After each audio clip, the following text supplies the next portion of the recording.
there's a wedding. Yeah. That they don't have anything to do with, Nope. right? They literally just hosting it. He's hosting it. He's allowing it. He's paying for it, basically.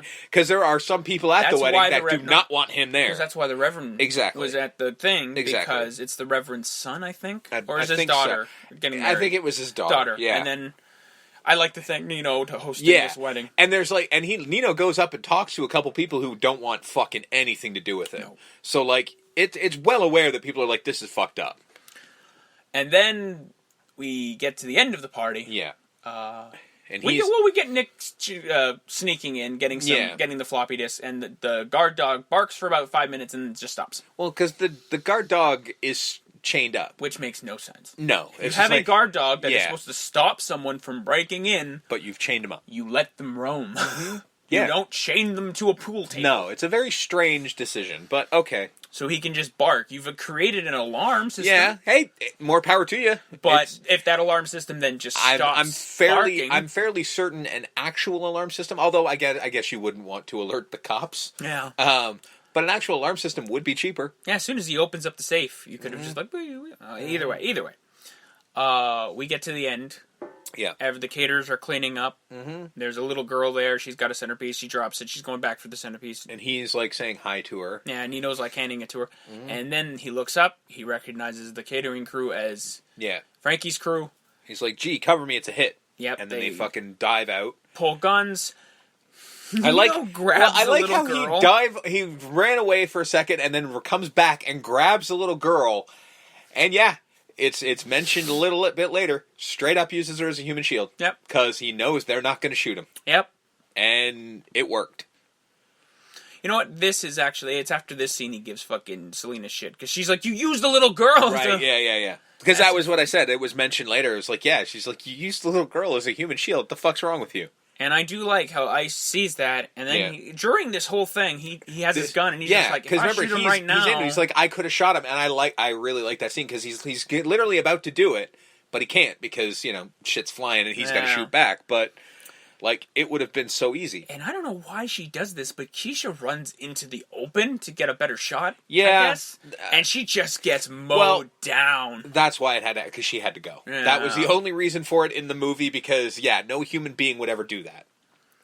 And the Don calls Nino and says, you needed to be spanked. Yeah. I needed to show you who was boss. Mm-hmm. And literally, in the very next scene, there's a drive-by and the Don is killed. Yep. The very next scene. Mm-hmm. It's literally smash cut. Guys on bikes, mows them all down. That's it. Well, had to happen. Stone, now with his, now that they know they got the tapes, he's got his prosecutor. Yeah. And they need someone to testify. They need to find someone to testify. Mm-hmm. And they're looking. So they have a meeting. Yeah. Where Scotty's finally bringing the drugs. Mm-hmm. And, like, again, a cliche, it's an abandoned warehouse of some sort. Of course it is. And Kareem's looking at him. Yep. And I like this. This is going all the way back to the beginning of the movie. Mm-hmm. Where we see this character for no reason when Ice-T was, covering the crowd. Yeah. You see the crowd, but the camera pans on this one guy, and then we see him later to be Kareem. Yeah. Kareem goes... It just fucking occurs to him. He's, like, looking and looking and looking. Because he mentioned earlier... That he's like, I recognize that guy from somewhere, but I don't know where. And Nino's even on edge, not because he's thing, but he's like, well, I thought we were friends. It's like, listen, that was personal. This is business, so I still got to be a little on edge about. He's like, all right. He's like, it's bullshit, but all right.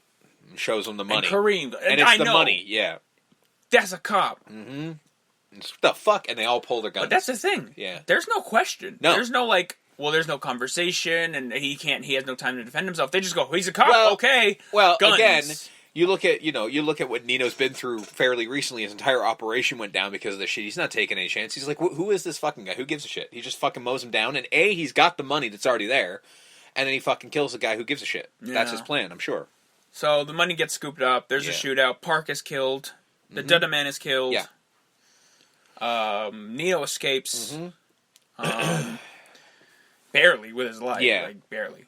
Did he kill the cop? He killed the cop to take his uniform. Yeah. Right? Yeah. And then that's how he gets Park. Mm-hmm. Park goes out, quick, too. Yeah. at least there's a struggle with the Dada man. Yeah, there's a fight there. And, park out quick. He gets shot. And he gets shot in the back. He falls, and then you think he's dead, but then he's not. So he's gonna get shot again, like a horror movie villain. Well, it had to happen, I'm like, no. If a man was shot in the back 3 times and then fell about 20 feet, he'd be dead. Well, he wouldn't be getting up. Like, whether he's dead, I don't know, but he wouldn't be getting up. Obviously, the Dada man is a fucking heavy, and he's the big henchman. Yeah. But no, he wouldn't be conscious enough to grab a gun and try to shoot. Yeah, no, he's not getting up. He may not be dead just yet, but he's not getting up. Cut to nighttime. Yeah. Nino calls G-Money onto the roof, mm-hmm. and they have this conversation about you were gonna take 20% off of me. Yeah, he's like you're taking extra off of me, and G-Money's like, but you lost sight of everything, and he's like, we used to be family. What the fuck happened to that? CMB. Yeah, like you heard in the intro, brothers. Yeah, and he's like, what the hell? Like, we should just go back to what we were doing. Like, it may not be as big as it was, but we can start over, find something new, and we can go from there.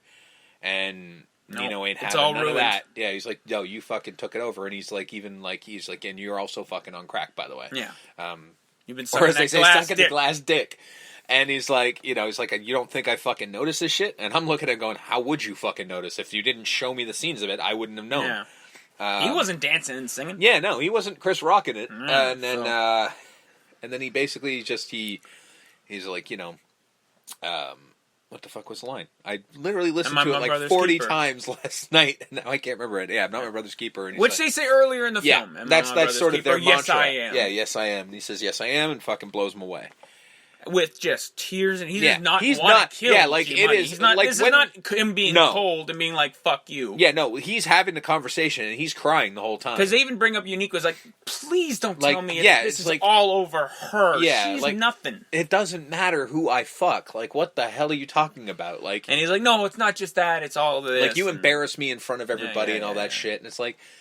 And he's literally, and I will agree with Nino, it's like, really? Do you fucking care about this nonsense after everything we've been through? Okay. Then he's held up in a shitty apartment building with Uniqua. Like you do. Scotty and Nick come in. Mm-hmm. Scotty beats 7 shades of shit out of him. Yep. Drags him in front of the entire block, and half the crowd's like, kill his ass. Yeah, fucking kill him. I'm like, well, if all of you knew he was up there, why don't you go up there with a gun and kill his ass then? Well, because they're not trained police officers who can do that. I mean, also, I don't know. He does have some henchmen left. Yeah. Which are all killed quickly. They also may not have known he was up there. They're just seeing him now and being like, oh, fuck that guy. Right. Yeah. We get the most weirdest line I think I've ever heard in a film. Ice-T's there with his gun. Yeah, I hesitated. I was going to put that in the intro, but he's got his gun, and he's just like, I want to shoot you so bad my dick is hard. I'm like, Jesus Christ. I can honestly say... Was that in the script, or was that just Ice-T going off book? Because he's shaking, and considering how well he delivered the line, he's bug-eyed, and he's just ooh. Like how well he delivered the line. I want to believe that is an ad lib. Now, he knows his mother was killed by a drug dealer. Yes. And Nino, when they tells him the story of how he got initiated, he just did in some lady. He doesn't even know what she was. He was all high on angel dust. Yeah. Was it in that scene he tells him the story that he's like, oh, it was you? Or did he always know it was Nino? No, I think that was where he figured it out. Yeah, because he's like, I always knew someone killed my mom. Yeah. And now you're confirming that it was you. Yeah, like, I think that's what it is. Because he is from the neighborhood. Yeah. He grew up in the neighborhood that G-Money and Nino grew up in. So. I'm pretty sure that's what that's what he's implying. Because as he's beating him up, like, you killed my mother, and like that's why he wants to kill him so hard. Because remember, he doesn't go dick hard angry until that moment. You know what I mean? And then there's a trial. Yep. And Nino is cool as a cucumber. Yeah, he's like, I got fucking expensive lawyers, and he does. He's got highfalutin New York lawyers, and he's basically like, listen, we didn't grow the shit here. Yeah, we don't own poppy fields. We didn't do it. You know, I've been selling drugs ever since I was 12. Mm-hmm. I'm a product of my environment. Yeah, and he's like, I'm not in charge of this. I'm not even in charge. That guy is. Kareem Akbar. Yeah. He's blaming everybody else. Kareem's like, what the fuck, man, motherfucker? What the? Okay. He gets arrested, and it basically goes to, Nino gets a year. He's going to get a year. Mm-hmm. Because he's like, after all of this, all he's going to get is a year? Yeah. Well, they don't have him on murder. Then the idiot, Yeah. the idiot cop that Scotty Appleton is, Yeah. stands up in court Yeah. in front of a judge and out loud says, "I knew I should have killed you." Arrest that man. Well, he's a police officer. He could probably get away with saying that sentence. I guess he shot Pookie and got away with that. So. Yeah, exactly. I think he's a kind of untouchable. In a world where he hasn't gotten fired yet, I think he's all right. So as he's leaving, obviously the media's there, and he's like, "Oh, this is why he's smiling for America's the greatest country of all time, and Yep. we have the greatest justice system of all time, and I'm just going to serve my time, and that'll be fine." And then the old man shows up, and just yells some stuff, and then pulls a gun, point blank, boom, right, puts one or two in the chest. As Nino's falling to his death, we get Scotty kind of just looking like, "Oh, okay." Oh, well. Nick I may not have gotten to do it. Nick Peretti has a giant smile he's just like, on his face. Man, He's just fucking like, dead. "This is great." Yeah, this is my favorite moment. All right, cool.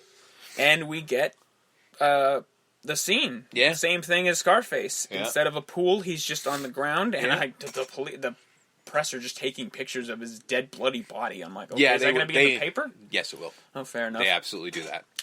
And then some text on the screen like, while Nino Brown doesn't exist, people like him exist, and we need to, we need to rid the world of the Nino Browns. That's fair.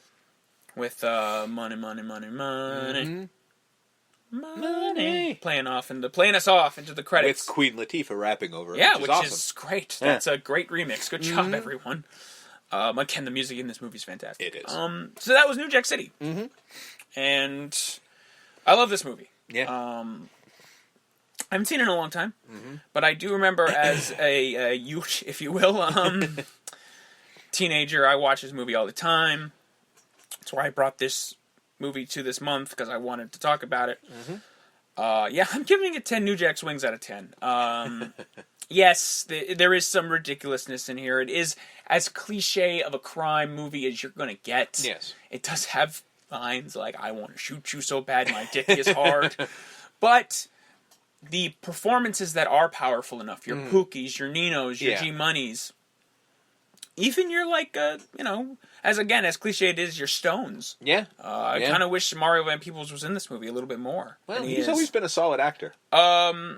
Hell, Bill Cobb, his old man, for like the 3 scenes he's in. He's great. Is fucking great. Like him about to kill Nino in that scene is great. Talking about how he's ruining his neighborhood. And then how he just, in his eyes, the rage you see when he actually does just do him in. Ironically, everyone except for the 2 main cops are fantastic.